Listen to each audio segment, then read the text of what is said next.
Dan juga Klaten apa karakter apa sih maksudnya? karakter misalkan seorang manusia yang dia marah, kita munculkan seorang marah. Mohon maaf ya, saya. Mohon bisa dipersingkat pertanyaannya gitu.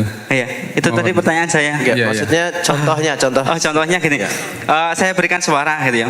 Kalau misalkan orang marah, anak kecil, kenapa kok kamu jarang sholat? Misalkan seperti itu. Terus anak kecilnya, iya ayah, karena aku. Nah, seperti itu. Kayak gitu loh, Dad. Akan tapi kita terpentoknya bagaimana memunculkan karakter ketika itu kisah-kisah, contoh kisah-kisah para sahabat, kisah para nabi, barangkali kita diberikan gambaran supaya anak-anak kita itu bisa tergarap juga. Kadang kita tersibukkan untuk orang tua, tapi anak-anak itu tidak tergarap. Terlebih untuk anak-anak yang, mohon maaf, di daerah kami adalah daerah yang terpencil, cukup pegunungan gitu. Sehingga untuk mengecam dunia pondok dan juga sekolah-sekolah yang basicnya Islam itu masih minim. Barangkali itu, Afwan, kalau misalkan pertanyaan anak agak membingungkan. Nggak gitu ya. apa-apa. Ya, di negeri kita ini terbiasa diantaranya seperti itu ya,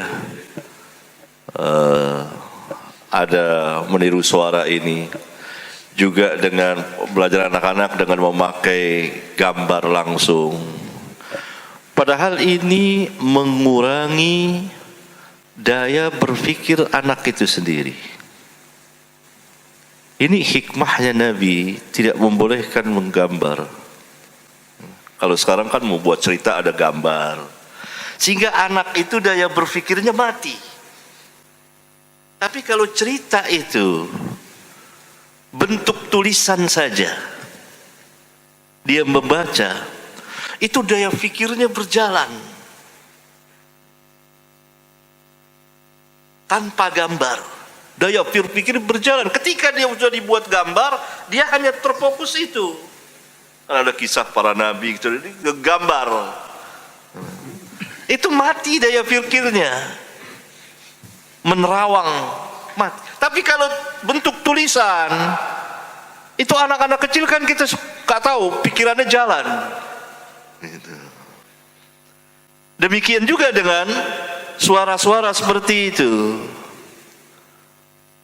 Apalagi harus dihindari anak-anak kecil itu dengan bentakan-bentakan, memperdengarkan kalimat-kalimat yang bentakan atau marah-marah untuk dewasa. Kita tahu Nabi yang mulia SAW membedakan bentakan untuk orang dewasa dengan anak-anak. Ingat kisah Hasan bin Ali radhiyallahu taala anhu ketika dia mengambil kurma zakat, lalu kata Nabi, kih ini kata ulama bentakan untuk anak-anak. Kita nggak punya bahasanya apa yang tepat gitu. Sebab kenapa? Daya kekuatan anak, otaknya dan fisiknya dan hatinya itu belum siap menerima bentakan orang dewasa. Jangan, nggak bisa. Itu kalau digitukan, anak-anak kita sering kita bentak seperti itu mengurangi kecerdasannya.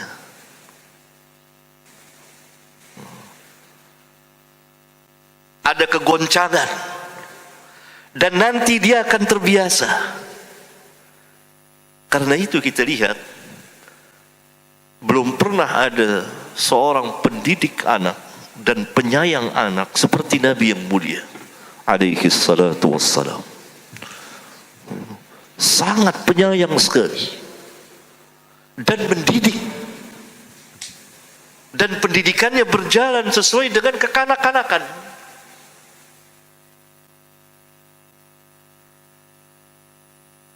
Dia mengajarkan, tapi sesuai dengan anak-anak itu. Dan curahan kasih sayangnya. Karena itu, Islamlah yang pertama kali menegakkan asas kasih sayang terhadap anak-anak itu. Sebelum orang-orang kufar itu berbicara. Saya agak singgung ini di kitab saya Rahmatan lil Alamin itu, tentang kasih sayang Nabi. Jadi harap yang wajar saja dengan memberikan pelajaran yang dia bisa tangkap. Nanti anak itu akan berkembang pikirannya. Kalau disertai dengan gambar, dengan ini, dia terbatas. Tapi kalau hilang itu, maka pikiran akan berjalan. Cerita tentang Nabi Nuh, kapal, dia akan berpikir, oh kapal laut, dia berjalan terus. Kalau sekarang kan kapalnya digambar tuh, ada lautan, dia berhenti sampai di situ. Oh kayak gini, oh kapalnya gini. Tapi kalau nggak ada itu, hilang, maka dia akan menerawang. Dan itu mengasah, tanpa sadar mengasah berpikir anak, kecerdasan dia luar biasa. Sehingga saya sayangkan ada sebagian ikhwan kita juga buat gambar. Alangkah baiknya kalau itu dihilangkan, tapi dibuat cerita saja, tapi dengan bahasa yang bisa mereka tangkap. Anak-anakku ada ini gini, ada cerita Nabi. Apalagi kalau kita cerita tidak menyimpang dari Quran, dan anak-anak bisa, betul anak-anak SD ya misalnya, bisa mendengarkan. Anak-anak TK kita juga sekarang sudah pintar-pintar, sudah bisa baca, ya kan? TK sekarang, keluaran TK sudah bisa baca, tulis. Itu cepat kan, pertumbuhannya kan beda, zamannya beda. Anak-anak sekarang ini kecerdasannya lebih meningkat. Karena salah satu di antara penyebabnya juga kan dari makanan. Mungkin gizinya lebih bergizi dari kita dulu tahun 60-an misalnya gitu. Ya kan? Pertumbuhannya cepat. Begitu. Fisiknya juga naik lebih cepat. Dan ini kan disertai juga dengan daya pikir dia. Jadi pengajar anak-anak itu, saya sering memberikan pengarahan ini memang khusus, harus satu muhadharah memang, ya. Itu memang harus cerdas, dia harus lihat anak-anak, dan dia bisa mengajak anak-anak itu. Dan kalau anak-anak itu sudah tahu, oh dia tuh bisa militan anak-anak itu. Iya, dia tahu itu. Sering itu anak kita ajarkan dengan bahasa mereka. Ini nggak boleh, ini sunnah Nabi, ini nggak ada. Akhirnya dia telontar sendiri. Ini ada nggak sunnahnya? Gitu. Sudah bisa begitu sekarang anak SD. Ini bid'ah nih. Gitu. Bahkan terjadi kelucuan antara anak SD dengan kakak-kakaknya yang kuliah dan SMA. Berdebat soal sunnah dan bid'ah. Karena anak ini lucu. Begitu. Dia bisa, ya ini karena mungkin di lingkungannya dia belajar, dia ini dengan bahasa dia, sehingga dia teringat itu. Karena daya rekamnya kan tinggi anak-anak itu, daya rekamnya tinggi sekali. Gitu. Tergantung kita yang mainkannya. Kalau kita pintar memainkannya, maka anak-anak itu akan merekam itu. Sehingga dari dini sudah bisa dia mengenal sunnah Nabi, sudah bisa dia mengetahui tentang para Nabi dan Rasul. Ini luar biasa, pendidikan terhadap anak luar biasa. Ingat kisah Nabi mengajarkan Ibnu Abbas tentang tauhid. Banyak Nabi SAW mengajarkan pada anak-anak, tapi dengan bahasa mereka, tapi banyak memaklumi mereka. Tidak, Nabi SAW menyuruh Ibnu Abbas panggil Muawiyah kalau nggak salah, disuruh.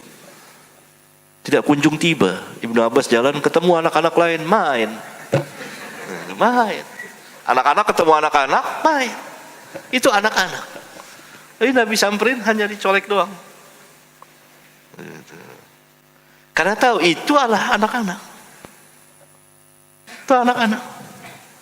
Ketika Nabi khutbah, Hasan Hussein main di bawah mimbarnya sampai jungkir balik. Bacakan ayat bahwa anak-anak itu ujian bagi kamu. Tapi kita tidak temukan Nabi itu marah-marah, bentak seperti kekerasan, kayak istilah kekerasan pada anak. Gitu. Karena itu makanya sayangkan di masyarakat kita itu salah satu sifat yang ada pada itu suka minder. Salah satu penyebabnya itu orang-orang tuanya galak. Galak. Apalagi kalau mengajarkan anak galak. Itu sebetulnya membuat dia takut. Nanti menimbulkan sifat tidak percaya. Ada kelinglungan. Dan untuk pertumbuhan dewasanya kurang. Dalam Islam tidak terlalu bebas seperti Barat. Kebebasan, kebablasan dia. Tidak juga dikekang sehingga dimarahin. Enggak, tapi tengah-tengah diajarkan. Kalau ini enggak baik diajarkan. Lihat Nabi SAW melarang, jangan. Tidak halal sedekah bagi keluarga Muhammad. Nabi ajarkan seperti itu. Nabi ajarkan juga sama anak tirinya Umar bin Abi Salamah. Makan dengan tangan kanan. Kalau makan baca sebut nama Allah.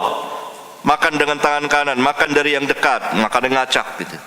Anaknya diajarkan, kata Umar sejak itu dia paham itu cara makan. Jadi pendidikan anak ini sangat menarik dan menyenangkan dan mengembirakan kita bersama anak-anak. Sehingga wajah guru-guru itu seperti wajah anak-anak gitu. Muda selalu.